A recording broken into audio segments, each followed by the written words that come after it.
जीवन परिचय किया था। नेताजी का चश्मा, इनके लेखक का नाम था स्वयं प्रकाश।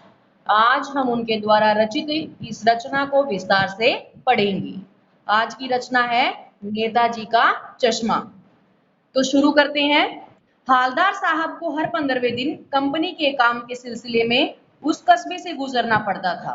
कस्बा बहुत बड़ा नहीं था जिसे पक्का मकान कहा जा सके, वैसे कुछ ही मकान थे। जिसे बाजार कहा जा सके, वैसा एक ही बाजार था। कस्बे में एक लड़कों का स्कूल, एक लड़कियों का स्कूल, एक सीमेंट का छोटा सा कारखाना, 2 ओपन एयर सिनेमा घर और 1-2 नगर पालिका थी। अब ये जो हमारी इस कहानी के मेन पार्ट हैं, मेन चरित्र हैं, कैरेक्टर हैं, वो हैं हालदार साहब। यहाँ हालदार साहब जी बताते हैं कि वो हर 15वें दिन अपनी कंपनी के काम के कारण किसी दूसरे बड़े शहर में जाया करते और उस समय रास्ते में उन्हें कस्बे से होकर गुजरना पड़ता था। कस्बा ज्यादा विकसित नहीं था। विकसित क्यों नहीं था? क्योंकि वहां पर क्या था, थोड़े बहुत पक्के मकान कहने को थे और इसके अतिरिक्त एक लड़कों का स्कूल था, एक लड़कियों का स्कूल था, एक सीमेंट का छोटा सा कारखाना और ओपन एयर सिनेमा घर। बेटा ओपन एयर सिनेमा घर मतलब क्या हुआ? ऐसे थिएटर या मूवी हॉल जिनके ऊपर छत नहीं थी, जो ऊपर से खुले थे, ऐसे सिनेमा घर थे। इसके अलावा एक नगर पालिका भी थी। नगर पालिका वैसे तो कुछ खास काम नहीं करती थी, लेकिन कभी कभी वो क्या करती, क्योंकि नगर पालिका का कार्य क्या होता है, शहर को या कस्बों को सुचारू रूप से चलाना, उनकी देख रेख करना। तो ऐसी अवस्था में वो कभी कभार क्या करवा देती, एक आध सड़क को पक्का करवा देती, कुछ टॉयलेट्स पेशाब घर बनवा देती, कभी कभी पक्षियों के लिए एक आध छतरी का निर्माण करवा देती, या फिर कभी ज्यादा इस साहित्य में झुकाव हो जाता तो ऐसी अवस्था में कवि सम्मेलन करवा दिया करती। इसी नगर पालिका के किसी उत्साही बोर्ड के प्रशासनिक अधिकारी ने एक बार शहर के मुख्य बाजार के मुख्य चौराहे पर नेताजी सुभाष चंद्र बोस की एक संगमरमर की प्रतिमा लगवा दी। कहता है एक बार इसी प्रकार नगर पालिका में जो बोर्ड था, उस बोर्ड में एक प्रशासनिक अधिकारी आया। वो कुछ नया करके दिखाना चाहता था। ऐसी अवस्था में उसने क्या किया, सोचा कि जो कस्बे का मुख्य चौक यानी चौराहा है, वहां क्या करवा दी जाए, एक सुभाष चंद्र बोस की प्रतिमा। कैसी प्रतिमा? संगमरमर के पत्थर से बनी हुई प्रतिमा लगवा दी जाए। ये बात उसके मन में आई तो उसने क्या किया, फटाफट इसकी तैयारी शुरू कर दी। अब ये जो कहानी हम पढ़ने वाले हैं ना, वो सारी की सारी कहानी इसी प्रतिमा यानी इसी स्टैचू के आर पार घूमती है। तो शुरुआत करते हैं। पूरी बात तो लेखक कहता है मुझे अच्छी तरह से पता नहीं, लेकिन लगता है कि देश में अच्छे मूर्तिकारों की जानकारी नहीं होने और अच्छी मूर्ति की लागत का अनुमान उपलब्ध बजट के कहीं ज्यादा होने के कारण काफी समय ऊहापोह होता है बेटा, असमंजस की स्थिति और चिट्ठी पत्री में बर्बाद हुआ होगा और बोर्ड की शासन अवधि समाप्त होने की घड़ियों में किसी स्थानीय कलाकार को ऐसा अवसर देने का निर्णय किया होगा और अंत में कस्बे के इकलौते हाई स्कूल के इकलौते ड्राइंग मास्टर, मान लीजिए मोतीलाल जी को ही यह काम सौंप दिया गया होगा, जो महीने भर में मूर्ति बनाकर पटक देने का विश्वास दिला रहे थे। अब इसमें हमने क्या पढ़ा, इस टेंजे में हमने क्या जाना कि वो जो प्रशासनिक अधिकारी था उसकी समय अवधि यानी कार्यकाल जो था वो समाप्त होने वाला था। ऐसी अवस्था में ना तो उसके पास अधिक कागजी कार्यवाही करने का समय था, ना शायद उसके पास प्रचुर मात्रा में पैसा उपलब्ध था और ना शायद उसे अच्छे कारीगरों की जानकारी थी। तो इसीलिए उसने क्या सोचा कि जो यहाँ कस्बे में ड्राइंग मास्टर थे, इकलौते थे वो भी, उनके अतिरिक्त और कोई ड्राइंग मास्टर नहीं था कस्बे में, उनका नाम था मोतीलाल। उन्हीं को कहा कि भाई आप ही हमारे लिए संगमरमर की मूर्ति का निर्माण कर दीजिए और मोतीलाल जी ने इस सुझाव को स्वीकार किया और महीने भर में उस प्रशासनिक अधिकारी को ये विश्वास दिलाया कि वो उनके लिए क्या कर देंगे, ये मूर्ति तैयार कर देंगे। जैसा कि कहा जा चुका है, मूर्ति संगमरमर की थी। टोपी की नोक से कोट के दूसरे बटन तक कोई 2 फुट ऊंची। देखिए बेटा छोटी छोटी बातों को ध्यान रखिए। मूर्ति किससे बनाई गई थी? संगमरमर से। किसकी मूर्ति बनाई गई थी? सुभाष चंद्र बोस की। और मूर्ति की पूरी लंबाई कितनी थी? तकरीबन 2 फुट। जिसे कहते हैं बेस्ट। और सुंदर थी, नेताजी सुंदर लग रहे थे, कुछ कुछ मासूम, कुछ कुछ कम से। फौजी वर्दी थी भी। मूर्ति में देखते ही दिल्ली चलो, तुम मुझे खून दो वगैरह याद आने लगता था। कहता है किसने, मोतीलाल नेहरू, जो सॉरी ड्राइंग मास्टर मोतीलाल थे, उन्होंने मूर्ति को बना दिया। मूर्ति देखने में काफी आकर्षक और सुंदर थी। देखते ही एहसास होता था कि वो सुभाष चंद्र बोस की मूर्ति है, क्योंकि उन्हें उस मूर्ति को देखते ही क्या याद आता था, तुम मुझे खून दो मैं तुम्हें आजादी दूंगा। जो इस प्रकार के नारे सुभाष चंद्र बोस ने आजादी के आंदोलन में लोगों के मन में भरे थे ना, वो नारे जो थे याद आ जाते। तो इसीलिए विश्वास होता कि शायद, बल्कि यकीनन वो मूर्ति किसकी बनाई गई है, सुभाष चंद्र बोस की। इस दृष्टि से यह सफल और सराहनीय प्रयास था। केवल एक चीज की कसर थी जो देखते ही खटकती थी, नेताजी की आंखों पर चश्मा नहीं था। यानी चश्मा तो था लेकिन संगमरमर का नहीं था। अब कहते हैं हालदार साहब जब उस मूर्ति को देखते तो मूर्ति उन्हें काफी अच्छी लगती, देखने में आकर्षक लगती, याद दिलाती सुभाष चंद्र बोस की। लेकिन उन्हें एक चीज की कमी हमेशा खटकती। कमी क्या थी, मूर्ति संगमरमर की थी लेकिन उस पर चश्मा जो था वो संगमरमर का नहीं था। एक सामान्य और सचमुच के चश्मे का चौड़ा काला फ्रेम मूर्ति को पहना दिया गया था। यानी मूर्ति पर कैसा चश्मा लगाया गया था बेटा, असली वास्तविक चश्मा जो आप और हम पहनते हैं ना, इसी प्रकार का चश्मा था। और चश्मे का आकार कैसा था, चौकोर था। उसका फ्रेम कैसा था, चौड़ा था। रंग कैसा था फ्रेम का, काला। हालदार साहब जब पहली बार इस कस्बे से गुजरे और चौराहे पर पान खाने के रुके, तभी उन्होंने इसे लक्षित किया और उनके चेहरे पर एक कौतुक भरी मुस्कान फैल गई। कहता है हालदार साहब जब पहली बार कस्बे से गुजर रहे थे, उन्होंने पहली बार ही उस चौक पर उस मूर्ति को देखा और पहली बार में ही क्या कर लिया था, इस चीज को चिन्हित कर लिया था, अच्छी तरह से परख लिया था कि मूर्ति पर लगा हुआ चश्मा संगमरमर का नहीं बल्कि असली है। वाह भाई क्या आइडिया है, मूर्ति ठीक है लेकिन चश्मा रियल। अब उनको इस बात को देखकर हंसी भी आई कि भाई मूर्ति तो संगमरमर की बनी और चश्मा उस पर कैसा लगा है, असली लगा है।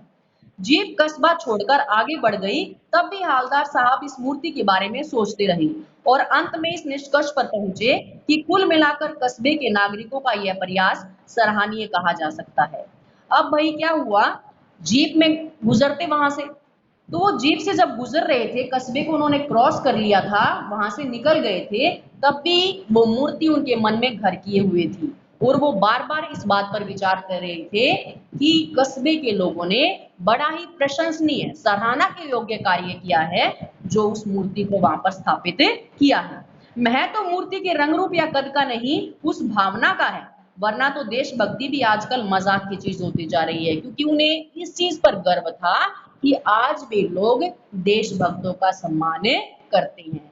इससे वर्तमान पीढ़ी के हृदय में छुपी हुई देशभक्ति दिखाई देती है। अन्यथा कुछ स्वार्थी तत्व या स्वार्थी लोग ऐसे भी हैं जो क्या करते हैं, अपने निजी स्वार्थों के लिए देशभक्ति का मजाक उड़ाने से भी पीछे नहीं छूटते। दूसरी बार जब हालदार साहब उधर से गुजरे तो उन्हें मूर्ति में कुछ अंतर दिखाई दिया। ध्यान से देखा तो पाया कि चश्मा दूसरा है। पहले मोटे फ्रेम वाला चौकोर चश्मा, अब तार के फ्रेम वाला गोल चश्मा। हालदार साहब का कौतुक और बड़ा। वाह भाई क्या आइडिया है, मूर्ति कपड़े नहीं बदल सकती लेकिन चश्मा तो बदल ही सकती है। अब देखिए भाई दूसरी बार फिर से हालदार साहब को वहां से गुजरना पड़ा, क्योंकि मैंने जैसा आपको पहले बताया था हर 15वें दिन वो वहां से गुजर रहे थे। तो जब दूसरी बार 15वें दिन वहां से निकले तो उनकी आंखों में और भी अधिक आश्चर्य था। आश्चर्य क्यों था, क्योंकि पिछली बार जब उन्होंने इस मूर्ति को लक्षित किया था, देखा था, तो मूर्ति पर काले रंग का चश्मा था, चौड़े फ्रेम वाला। लेकिन अब की बार मूर्ति ने चश्मा क्या कर लिया था, बदल लिया था। मूर्ति का चश्मा अब की बार चौकोर फ्रेम की जगह गोल फ्रेम का था और चश्मा कैसा था, चौड़े फ्रेम की अपेक्षा पतले तार वाला था। तीसरी बार फिर नया चश्मा। हालदार साहब की आदत पड़ गई हर बार कस्बे से गुजरते समय चौराहे पर रुकना, पान खाना और मूर्ति को ध्यान से देखना। एक बार जब कौतूहल दुर्दमनीय हो उठा तो पान वाले से ही पूछ लिया, क्यों भाई क्या बात है, तुम्हारे नेताजी हर बार चश्मा बदल कैसे लेते हैं। अब देखिए भाई वो हर बार वहां से गुजरने लगा, मूर्ति की तरफ उसकी निगाहें उठ जाती। पास ही चौराहे पर एक पान की दुकान थी, उससे वो पान खाते। अब की बार तो जब वो 3-4 बार उन्होंने लगातार देखा कि चश्मा हर बार बदल जाता है, तो उनके मन में जो कौतुक था, वो कौतुक क्या हो गया? दुर्दमनीय। अब उनसे दबाया नहीं जा रहा था। ऐसी अवस्था में उन्होंने पान वाले से ही पूछा कि भाई साहब क्या बात है? आपका ये जो नेताजी हैं, ये हर बार चश्मा बदल लेते हैं। पान वाले ने खुद के मुंह पर पान ठूसा हुआ था। वह एक काला, मोटा और खुशमिजाज आदमी था। हवलदार साहब का प्रश्न सुनकर वह आंखों ही आंखों में हंसा। उसकी तोंद थिरकी। पीछे घूमकर उसने दुकान के नीचे पान फूका और अपनी लाल काली बत्ती सी दिखाकर बोला, कैप्टन चश्मे वाला करता है। जब किसने?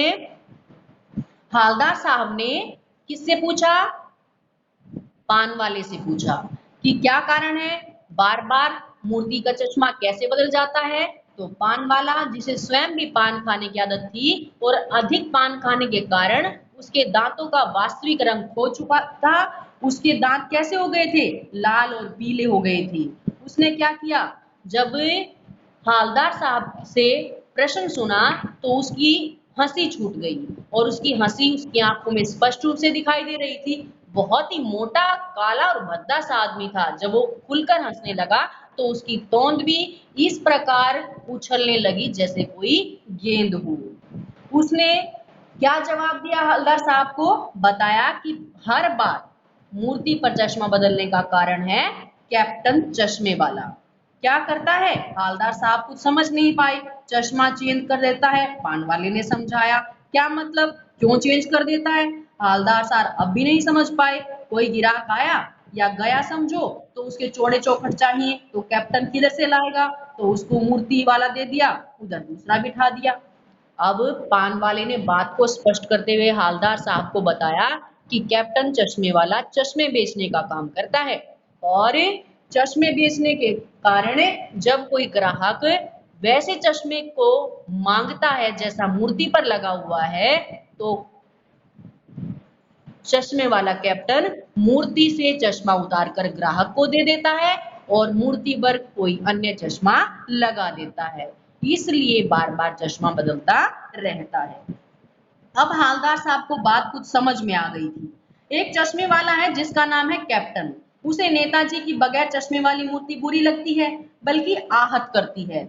मानो चश्मे के बगैर नेताजी को असुविधा हो रही हो। इसलिए वह अपनी छोटी सी दुकान में उपलब्ध गिने चुने फ्रेमों में से एक नेताजी की मूर्ति पर फिट कर देता है। लेकिन जब कोई ग्राहक आता है, उसे वैसे ही फ्रेम की दरकार होती है जैसी मूर्ति पर लगी है, तो कैप्टन चश्मे वाला मूर्ति पर लगा फ्रेम संभवतः नेताजी से क्षमा मांगते हुए लाकर ग्राहक को दे देता है और बाद में नेताजी को दूसरा फ्रेम लौटा देता है। वाह भाई, क्या खूब आइडिया है।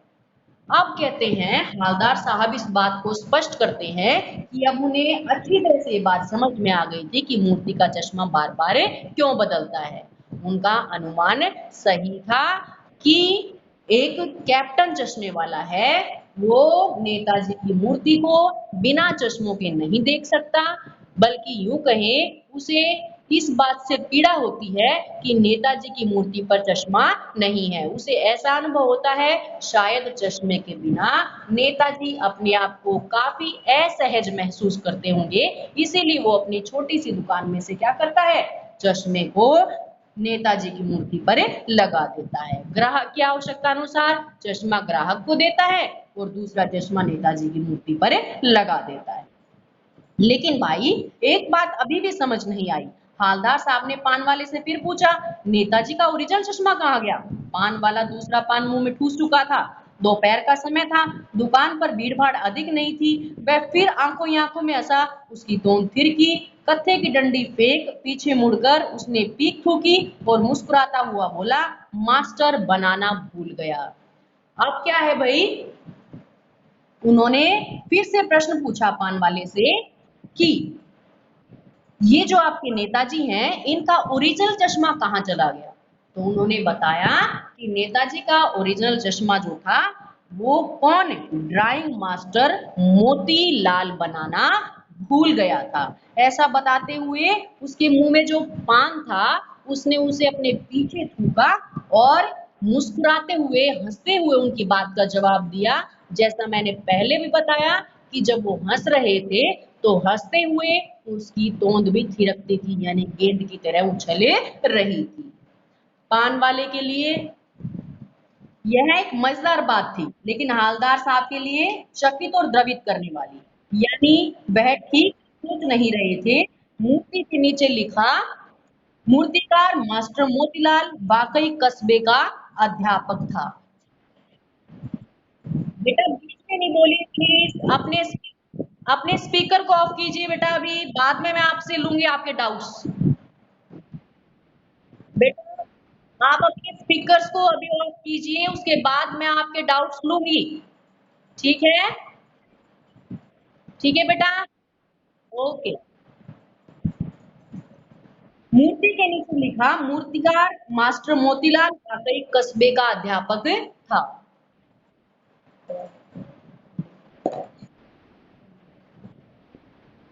बेचारे ने महीने भर में मूर्ति बनाकर पटक देने का वादा किया होगा, बना भी ली होगी, लेकिन पत्थर में पारदर्शी चश्मा कैसे बनाया जाए, कांच वाला यह तय नहीं कर पाया। या कोशिश होगी और असफल रहा होगा, या बनाते बनाते कुछ और बारीकी के चक्कर में चश्मा टूट गया होगा, या पत्थर का चश्मा अलग से बनाकर फिट किया होगा, निकल गया होगा। ओ, अब देखिए भाई, यहाँ इस स्टैंजा में जब पान वाले ने अपनी बात को पूरा किया तो ये बात सुनकर हालदार साहब को थोड़ी चोट पहुंची, लेकिन अब वो मन ही मन इस बात पर विचार करने लगे कि क्या कारण था जिसके कारण मूर्ति पर चश्मा नहीं लगा होगा। उन्होंने पहला अंदाजा क्या लगाया कि शायद जो मोतीलाल ड्राइंग मास्टर था उसे पारदर्शी चश्मा लगाना नहीं आता होगा। वो हो सकता है कि उसे ये समझ ही ना आया हो कि मूर्ति पर असली चश्मा लगाए या पत्थर का चश्मा लगाए, या फिर ऐसा भी हो सकता है कि चश्मे को ज्यादा सफाई से बनाने के चक्कर में चश्मा टूट गया हो। खैर, हालदार साहब थक गए इस बात को सोचकर, उन्होंने अपने विचार दिमाग से बाहर निकाल दिए और इस बात पर सोचना बंद कर दिया। हालदार साहब को यह सब कुछ बड़ा विचित्र और कौतुक भरा लग रहा था। इन्हीं ख्यालों में खोए खोए पान वाले के पैसे चुकाकर चश्मे वाले की देशभक्ति के समक्ष नतमस्तक होते हुए जीप की तरफ चले, फिर रुके, पीछे मुड़े, पान वाले के पास जाकर पूछा, क्या कैप्टन चश्मे वाला नेताजी का साथी है या आजाद हिंद फौज का भूतपूर्व सिपाही? अभी भी हालदार साहब के मन की जिज्ञासा शांत नहीं हुई थी। उन्होंने पान वाले से फिर से पूछा कि जो कैप्टन चश्मे वाला है, क्या वो कभी किसी फौज में सम्मिलित रहा था? क्या कभी युद्ध के दौरान उसने नेताजी का साथ दिया था? पान वाला नया पान खा रहा था। पान पकड़े अपने हाथ को मुंह से 1.5 इंच दूर रोककर उसने हालदार साहब को ध्यान से देखा, फिर अपनी लाल काली बत्ती सी दिखाई और मुस्कुराकर बोला, नहीं साहब, वो लंगड़ा क्या जाएगा फौज में, पागल है पागल, वो देखो वो आ रहा है, आप उसी से बात कर लो, फोटो वोटो छपवा दो उसका। अब देखिए, इस पंक्ति में कहीं ना कहीं, इस पद में सॉरी स्टैंजा में, पहरे में कहीं ना कहीं क्या है, एक व्यंग छिपा हुआ है। व्यंग कैसे कि जब पान वाले ने चश्मे वाले के विषय में जानना चाहा तो पान वाले ने बड़ी ही असहजता के साथ, बड़ी ही आश्चर्यचकित कर देने वाली बात की कि उसने कहा कि नहीं, वो किसी फौज में सम्मिलित नहीं था, या उसने कभी नेताजी का साथ नहीं दिया, वो तो पागल है जो इस प्रकार का कार्य करता है। अगर हो सके तो उस पागल की फोटो वोटो अखबार में छपवा दीजिए। ये शब्द हालदार साहब को बहुत आहत करते हैं, उन्हें बहुत अधिक पीड़ा पहुंचाते हैं। हालदार साहब को पान वाले द्वारा एक देशभक्त का इस तरह मजाक उड़ाया जाना अच्छा नहीं लगा। मुड़कर देखा तो वह अवाक रह गए। क्यों अवाक रह गए? एक बेहद बूढ़ा मरियल सा लंगड़ा आदमी, सिर पर गांधी टोपी और आंखों पर काला चश्मा लगाए, एक हाथ में एक छोटी सी संदूकची और दूसरे हाथ में एक बांस पर टंगे हुए बहुत से चश्मे लिए हुए अभी अभी एक गली से निकला था और अब एक बंद दुकान के सहारे अपना बांस टिका रहा था। हालदार साहब ने जब पहली बार कैप्टन चश्मे वाले को देखा तो उनके हृदय में उसके लिए श्रद्धा भाव जाग गए। क्यों जागे? क्योंकि उसके प्रति जो देशभक्ति की भावना थी वो स्पष्ट रूप से हालदार साहब कैप्टन चश्मे वाले के मन में देख पा रहे थे। उन्होंने देखा है कि पतला सा बूढ़ा सा मरियल दुबला पतला इंसान एक गली के छोर से निकलकर एक बंद दुकान के सहारे अपनी छोटी सी बांस पर बनी हुई चश्मे की दुकान को खड़ा कर रहा है। तो वो इस बेचारे की दुकान भी नहीं फेरी लगाता है। हालदार साहब चक्कर में पड़ गए, पूछना चाहते थे इसे कैप्टन क्यों कहते हैं, क्या यही इसका वास्तविक नाम है, लेकिन पान वाले ने साफ बता दिया था कि वह भी इस बारे में और बात करने को तैयार नहीं है। ड्राइवर भी बेचैन हो रहा था, काम भी था। हालदार साहब जीप में बैठकर चले गए। हालांकि हालदार साहब कैप्टन के विषय में और भी काफी कुछ जानना चाहते थे, लेकिन पान वाले ने स्पष्ट कर दिया था कि अब वो इस विषय में और अधिक रुचि नहीं रखता और उसने अपना इन बातों से मुंह फेर लिया। जो जीप का ड्राइवर था वो भी आगे बढ़ने के लिए उत्सुकता दिखा रहा था। ऐसी अवस्था में हालदार साहब जो थे वो भी जीप में चले गए। 2 साल तक हालदार साहब अपने काम के सिलसिले में उस कस्बे से गुजरते रहे और नेताजी की मूर्ति के बदलते हुए चश्मों को देखते रहे। कभी गोल चश्मा होता, कभी चकोर, कभी लाल, कभी काला, कभी धूप का चश्मा, कभी बड़े कांच वाला, कभी गोल कांच वाला। होता जरूर। इस धूल भरी यात्रा में हालदार साहब को कौतुक और प्रफुल्लता के कुछ क्षण देने के लिए। अब हालदार साहब लगभग 2 वर्ष तक हर 15 दिन में उस कस्बे से गुजरते रहते और हर बार उनकी आंखें अचानक मूर्ति की ओर उठ जाती और वो क्या पाते कि हर बार मूर्ति का चश्मा बदला हुआ है। फिर एक बार ऐसा हुआ कि मूर्ति के चेहरे पर कोई भी चश्मा नहीं था। उस दिन पान की दुकान भी बंद थी, चौराहे की अधिकांश दुकानें बंद थी। अगली बार भी मूर्ति की आंखों पर चश्मा नहीं था। हालदार साहब ने पान खाया और धीरे से पान वाले से पूछा, क्यों भाई, क्या बात है, आज तुम्हारे नेताजी की आंखों पर चश्मा नहीं है। पान वाला उदास हो गया।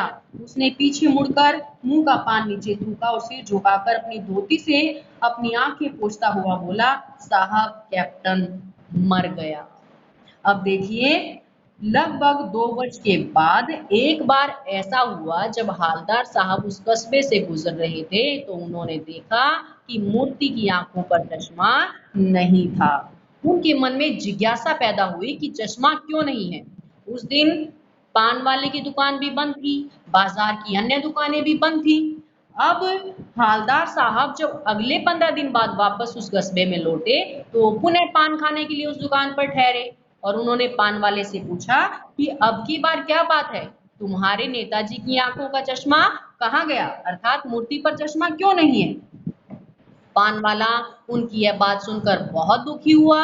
उसने अपनी धोती से अपनी आंखों में छलक आए आंसुओं के मोतियों को पोंछा और बताया कि कैप्टन चश्मे वाले की मृत्यु हो गई है।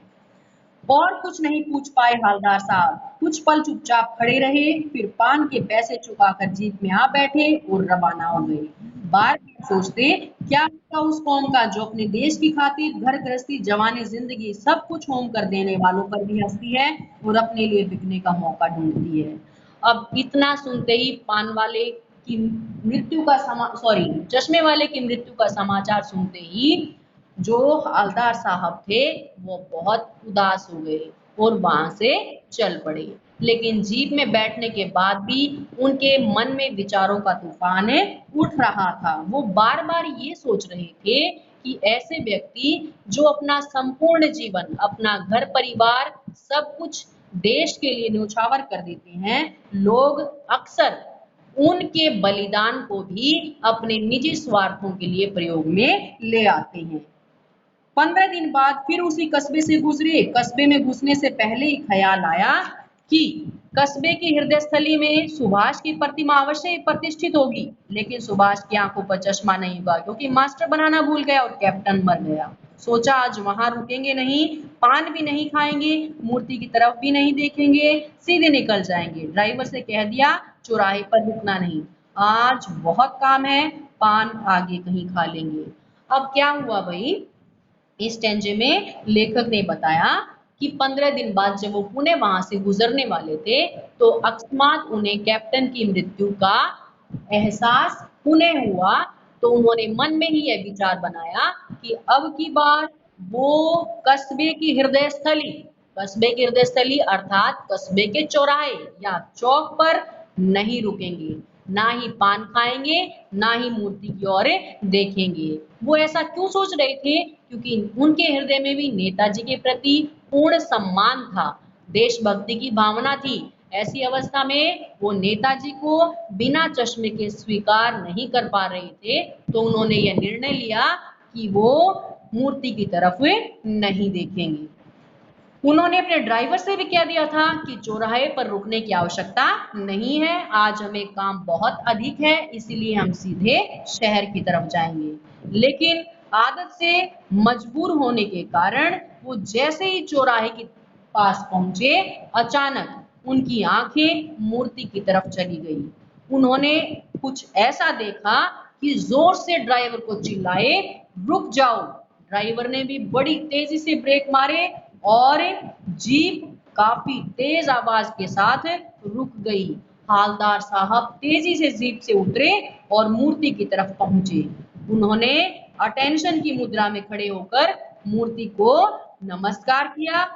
उन्होंने देखा कि मूर्ति की आंखों पर सरकंडे का चश्मा लगा हुआ था। सरकंडे का चश्मा मतलब बेटा, बच्चे जो खेल खेल में लकड़ी के टुकड़ों से चीजें बना लेते हैं, उसी तरह सरकंडे से भी क्या कर लिया था, बच्चों ने एक चश्मा बना लिया था और उसे नेताजी की मूर्ति पर लगा दिया था। यह सब देखकर हालदार साहब बहुत भावुक हो गए, क्योंकि अब वो इस बात को समझ चुके थे कि आज भी देश सुरक्षित हाथों में है।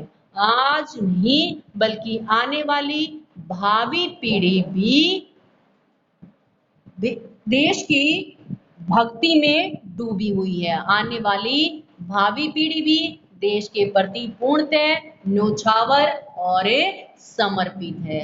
तो इसी के साथ हमारा ये पाठ आज समाप्त होता है।